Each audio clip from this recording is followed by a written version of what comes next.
Good morning, good afternoon, wherever you are, and welcome to Dear Diplomats. This is a diversity, equity, and inclusion podcast. My name is Mia Aronson. I'm a freshman here at Franklin and Marshall, and I am the program coordinator for the Diversity, Equity, and Inclusion Office. And I am joined by my co-host today, Aurora. Hi guys.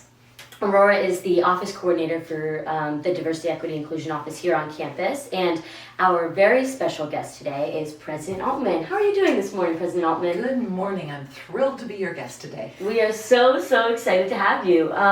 For those of you that don't know, Dear Diplomats is a podcast that we put on that really gives students, faculty members, anyone on the F&M campus the opportunity to speak their mind, talk about really anything they want to talk about, but we like to focus on social events, cultural events, social issues, important things on campus that students and anyone want to talk about. And today we wanted to talk to President Altmann just about who she is on campus, but mostly off campus, really get to know one of the most important people at our school. So if you could just give our audience a quick introduction, your name, tell us a little bit about yourself, where you grew up, and then we'll sort of launch into some of the more interesting questions. Sure. Well, my name is Barbara Altmann. I'm Canadian, and I just put my pin on the map you have in this office. Yay. And my pin is way farther north than anybody else's of where I grew up. So Edmonton, Alberta is in the middle of the Canadian Plains. I'm still a Canadian citizen. My area of research and expertise is in French medieval literature, so I've lived in France a lot and traveled a lot. And I got here through a very circuitous route. I would never have imagined ending up in Lancaster, Pennsylvania, but I'm very glad I did. Yeah, definitely. I know I'm from California, and so basically the second question that everybody asked me after why did you choose Franklin and Marshall is how did you find out about this tiny school in the middle of nowhere? I'm from DC, so some people knew about Franklin and Marshall, but why don't you tell us a little bit about how you ended up at F&M? Sure. So I took my time figuring out what kind of profession I wanted to enter, and I'm a big proponent of gap years. I took several. Before I went back to graduate school, for example, and I tried a number of different jobs. I lived in France for a while, but I became a professor, and as I said, I'm a professor of French, and my area of research is medieval literature, so I look at 14th and 15th century manuscripts a lot, and I study the language and the poetry of that period. And I was lucky enough to do a great graduate program at the University of Toronto. So all of my degrees are from Canadian universities. And then I ended up teaching at the University of Oregon on the West Coast. So nice. Straight north of California. And was there for quite a while. And then I decided that I wanted to make a shift in my career and became a provost at another Pennsylvania school for a few years. And then when the presidency opened at F&M, I couldn't resist. So I made the leap, and here I am. That's so so cool. exciting. Yeah. Oh my gosh. So we also know that you are the first woman president at Franklin and Marshall College. So first of all, congratulations. That's ridiculously cool. And second, can you tell us a little bit about what that was like, stepping into the legacy of a male-dominated position, and sort of what goals did you have in mind for the college? What goals did you have in mind for yourself, and just paving the way? Well, despite the fact that my entire career, like many professional women, like many women, period, I've often been the only woman in the room or one of the few women in the room. It was more of a culture shock, I think, for the institution than anyone had expected. The college was 232 years old when I was hired, and I'm only the 16th president, so you can see that there were long presidencies in there. Yeah. And we used to have president portraits up in the boardroom in Old Main, and when I got there, they were still there, and we looked at them, and it was 3 walls full of white men. Yeah. And they did excellent work. They created and they maintained an extraordinary college, the one that we're all in now. But it was time for a change in those faces on the wall. And so I'm honored to be the first woman president. I think it was a big deal. There are still institutions as old as we are that haven't had their first woman or their first person of color or someone from something other than the 1950s model of presidency. And so it's been an honor to pioneer that. I'm sometimes surprised by people's reactions. I think we are all still trying to figure out what different models of leadership are and look like and why they're good for us. So it's been more of a challenge than I would have anticipated, Sure. but therefore also more important than I knew. And I'm now in year 5, and I think we have turned that corner and opened the door to different kinds of presidencies. Yeah, absolutely. Definitely like opened the way for like more people to have access to this job. Not even just at F&M, but like at other institutions Exactly, as well. Mhm. exactly. Yeah, if we model it, then other schools can follow. Yeah, absolutely. All right. How about outside of F&M? I'm sure F&M takes up most of your time, but what are some things you like to do in your free time? Well, I'm a cook. I love to cook. I love to garden. Just being in the dirt is a really good thing for me because doing this kind of job, I'm always working with my head. And so it's good to get into the soil and to do tactile things and to do the physical labor. So it's always been important to me to stay fit and active. I played basketball as a young woman, and I love to smash the heck out of a racquetball or a pickleball. Or I used to play squash when I was a graduate student. So I'm used to being really physically active. I grew up skiing and skating and hiking and all those things. So I try to keep some degree of balance in that way because I think we need to cultivate all our various senses and all parts of our body. So I like nothing better than to cook a delicious meal, and then I actually like to do the dishes. It's a very satisfying task. Not something I can relate to. I can relate to it a little bit, but I can't say I love washing the dishes. It's something I like, maybe. I think working in a restaurant just made me hate anything like dish related. I was like, oh, I don't want to ever deal with them again. I get that. I can do it at a domestic scale. I don't think I want to do it at a restaurant I scale. didn't even like wash them. I was just the hostess, so I had to carry them to the dishwasher. But like watching him like have to like Wash a I couldn't million plates. wash a million plates and then take care of everything, and it had to be quick.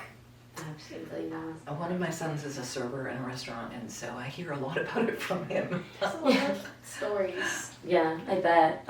Just sort of transitioning into a couple fun questions, just because it sounds like you're really interested in food and cooking and stuff like that. One of the questions that we love to ask is, do you have a specific food, dish, or memory associated with eating that you would like to share? We have a program here at the office called Family Recipe, where we have people bring in their family recipes, cook it, tell stories behind it. So we'd love to know something food related that's important to you.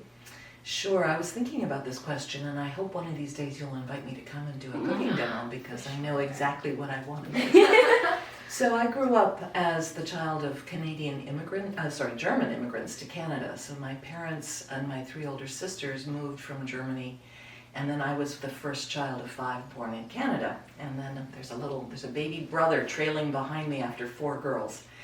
And my parents maintained very traditional German approaches to the holidays. So one of the things that I remember is the food at Christmas. And Sure. it was very clearly defined what we ate on Christmas Eve, what we ate on Christmas Day.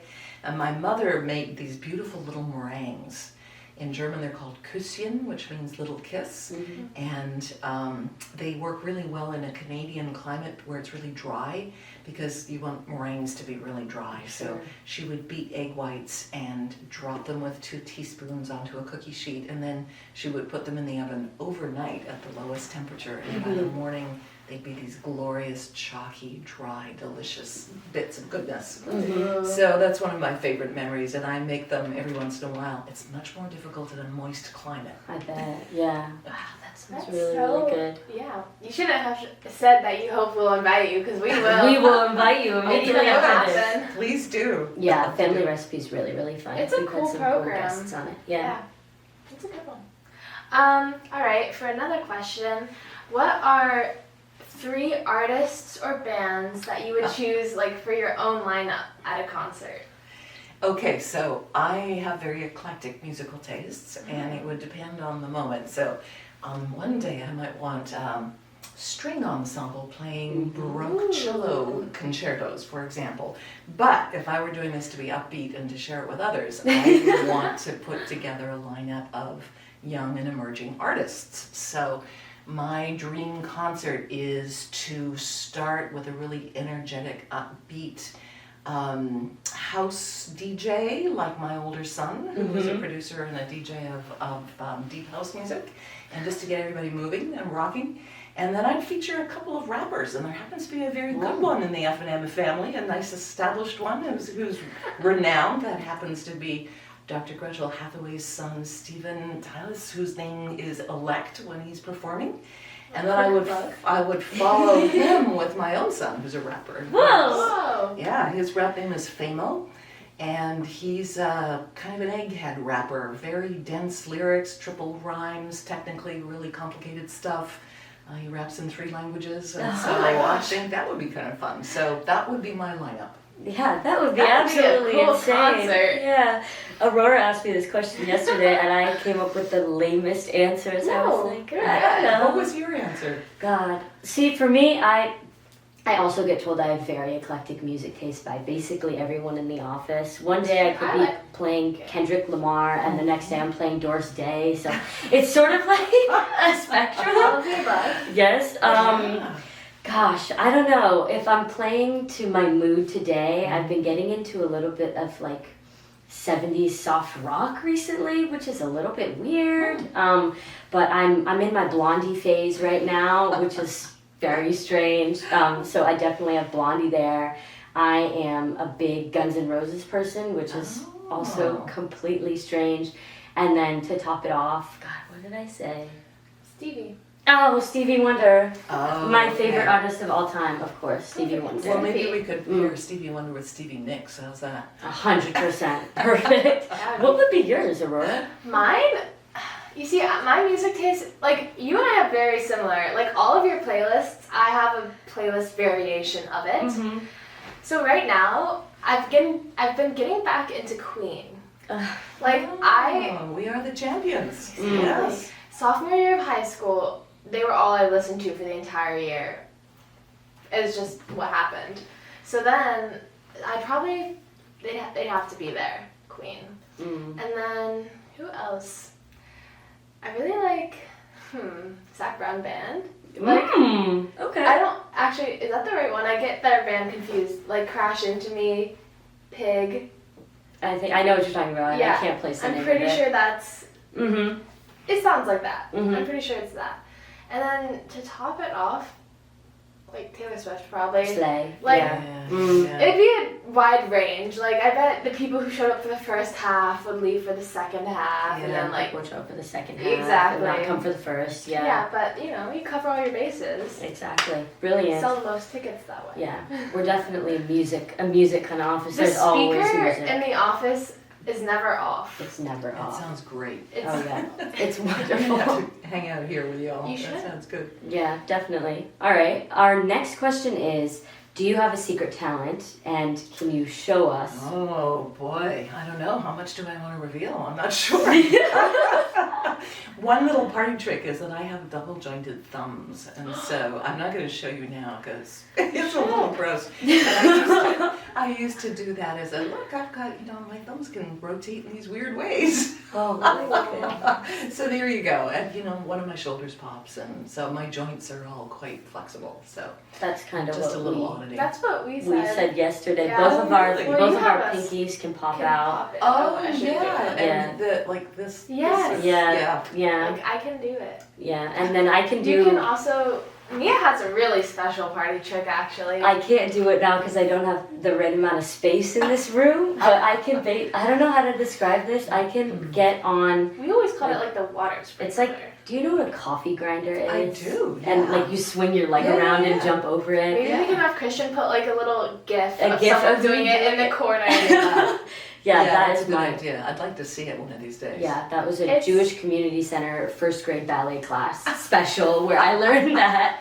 It was crazy. I didn't believe you when you first said that's what you could do. I didn't believe I could do it in this office either, and yet here we are. I Here did it you yesterday. are, right there. Yeah, exactly. Well, I hope I'm around when you demonstrate it. I will. The next time I see you, I'm gonna drop to the floor and do it right in front of you. Okay, I'll And hold you to schedule that. an appointment. Perfect. Yes. Walk in, no words. No words. Coffee grinder. Walk out. Yeah. Tell me Old Main, 'cause we've got lots of floor space. Perfect. That's Okay. exactly what I need. All right. What has been your favorite place to travel to, And then, once you've decided, can you give us a little elevator pitch as to why we should travel there?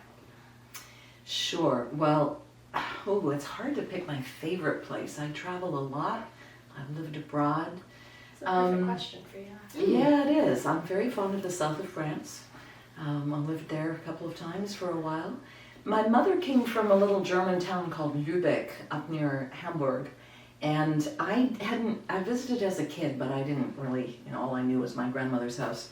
I was really surprised when I went back as an adult because I hadn't realized that it's one of the most important medieval cities of Northern Europe. Whoa. And by that time, by coincidence, I had become an expert in the Middle Ages. And so when I went back as an adult, I saw this stunning collection of medieval buildings and collections of art that I really wasn't aware of as a child. And it's an extraordinary gem of a place. It's very well preserved. It's got a great Christmas market. You can walk around and drink mulled wine and look at all of the goods on display in the presence of 7 cathedrals and a walled city. And it's just a short train ride from Hamburg, so I would suggest that. But the French Riviera is pretty nice too. Yeah, I bet. Yeah. Have you ever been to Europe? Mm-hmm. Really? I am going into 8th grade. My grandma took our whole family on like a little Mediterranean cruise. So that took us to, we went a week before and spent some time in Greece.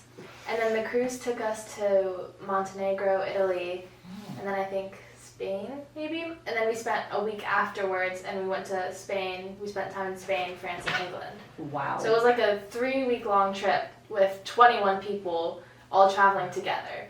So if we wanted to like go to dinner, we rented like a coach bus. And Holy moly. like you take on field trips. Wow. It was crazy. But I love it. I loved Europe. I want to go back again. I was, I'd say probably, I loved looking at all the cathedrals.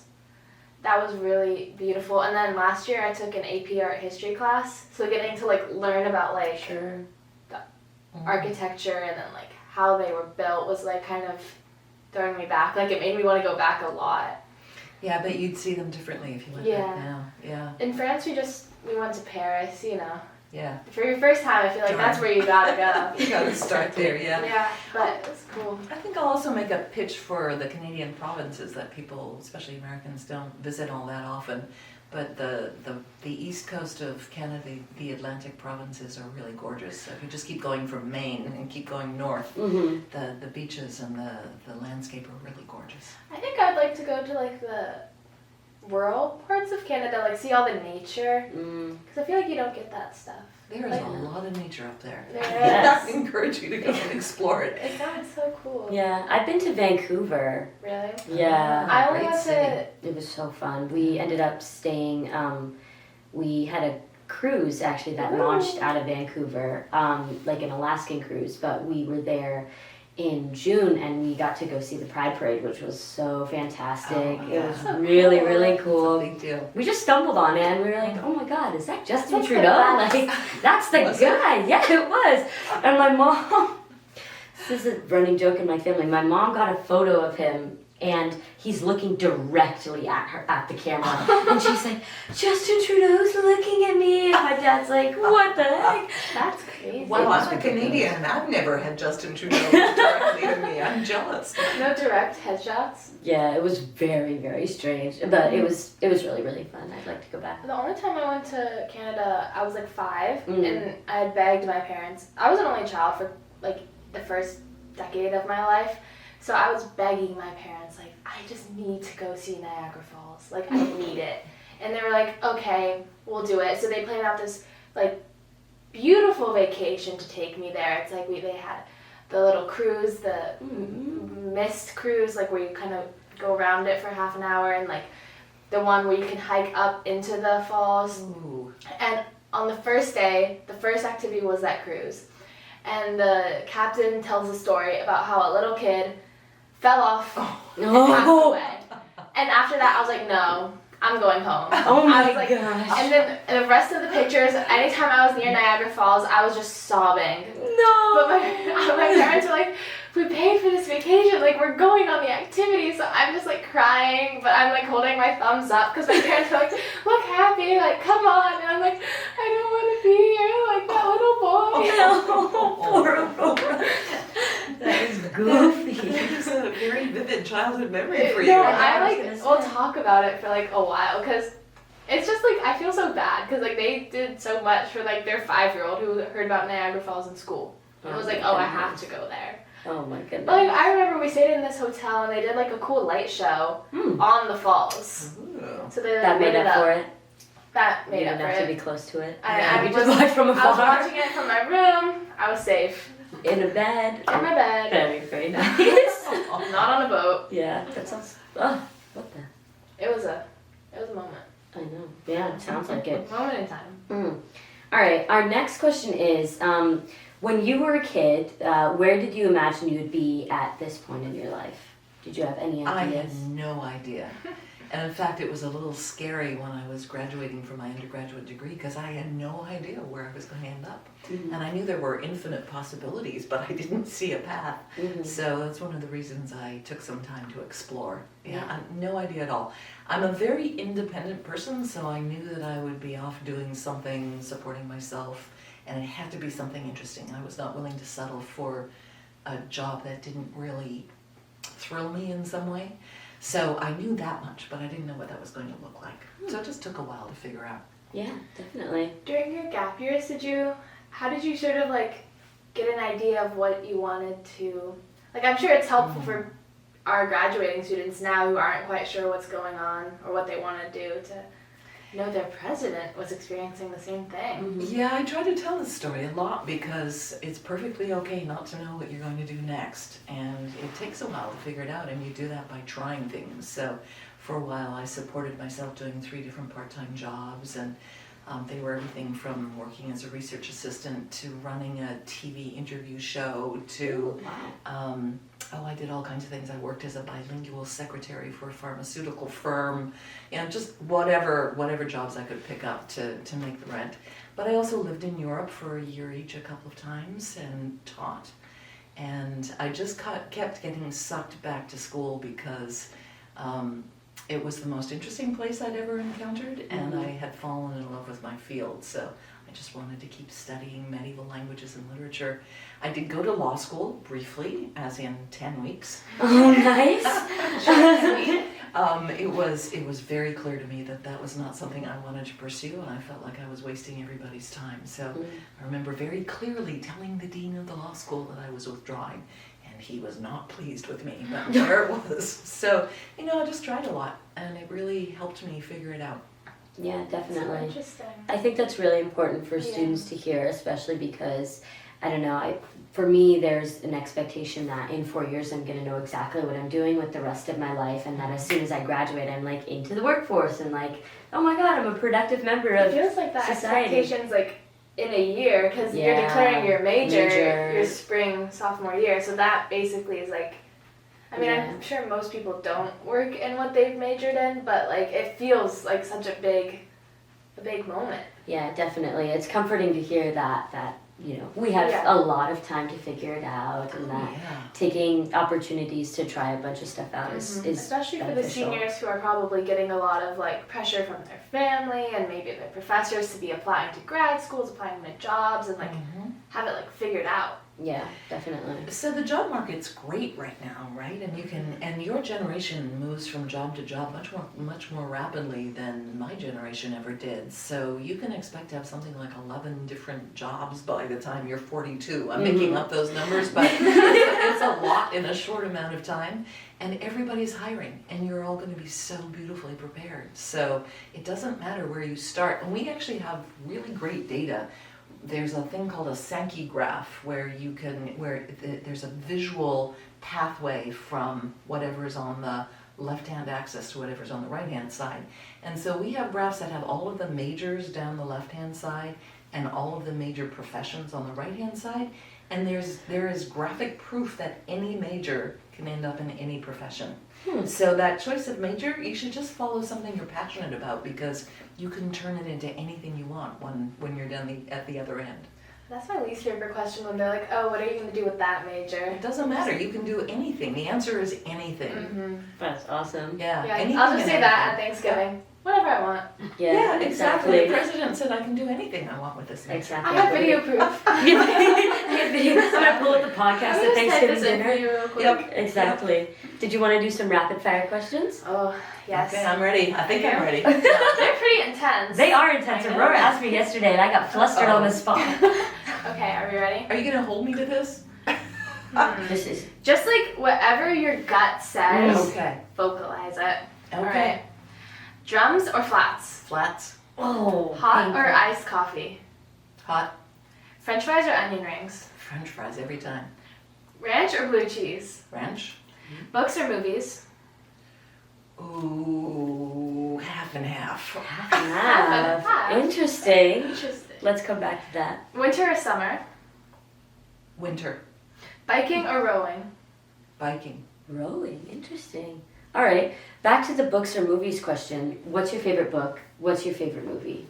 Oh man, I can't reduce that to one of each. That's impossible. That's fair. There has to be one that like Sticks out to you. I always have one book that I come like everything circles around my favorite book, I feel like. Mm. So this is me being a total nerd. Okay.